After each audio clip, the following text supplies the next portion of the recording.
bite inshuti zanjye, nizere ko mumeze neza nkuko mpora mbibifuriza.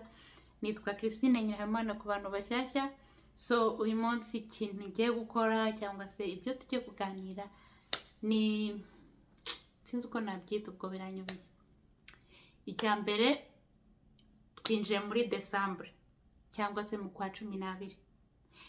Icyo mbifuriza ni imigisha y'Imana muri uku kwezi gushyashya cyangwa se muri iyi mpera y'umwaka, ibisubizo byinshi ku masengesho yanyu, ibyo mwifuza byose bimenywe n'Imana, ibyo mushaka byose Uwiteka bibahe, ibyo mukeneye byose Uwiteka bakingurira imiryango, haba kujya mu bindi bihugu, haba gushaka akazi, haba gufungura za business cyangwa se gutangira business zose. Uwiteka abagira inama, abayobore, abarinde, abakorera ibyo mwifuza byose.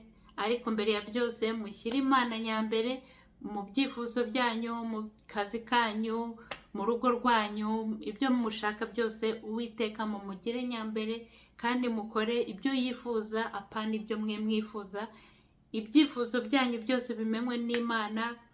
Muri make uvuga uti Imana ngiki cyifuzo cyanjye, ariko ntibibe uko jyewe nshaka, bibe uko Imana ishaka.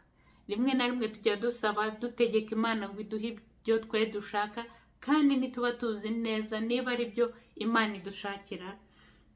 Ugasanga turimo turategeka Imana. Oya, reka Imana yigaragaze nk'Imana, twe tuyizanira ibyifuzo byacu, iyo izadusubiza nk'uko ibishaka, nk'uko ibyiza byose ibona ibyiza cyangwa se ibidufitiye akamaro.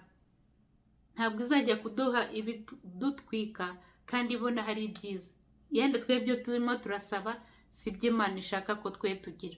Ubwo rero ngibyo, niba ari ibyifuzo nababwira, niba ari ibyo mbifuriza, ubwo nashatse Kinyarwanda cyacyo nari nkebuze. Ibyo mbifuriza muri iyi December cyangwa se muri iyi mpera y'uyu mwaka. Abantu barimo bansaba WhatsApp yanjye narayitanze mu mavideo 8 aheze. Ubwo rero sinzi kabisa, munyihanganire mugende mureba ayo mavideo narayohereje kabisa. Muri komanteri yazo hari n'izindi navuze mu magambo. Ubwo rero kabisa ntabwo nakongera kuzitanga, narazitanze. Ubwo mugende mubariho muzirebera. Ngiyo video nari mbafitiye. Uwiteka abagirire neza, abarinde, abakomeze. Ubwo tuzasubira muri video itaha. Bye guys.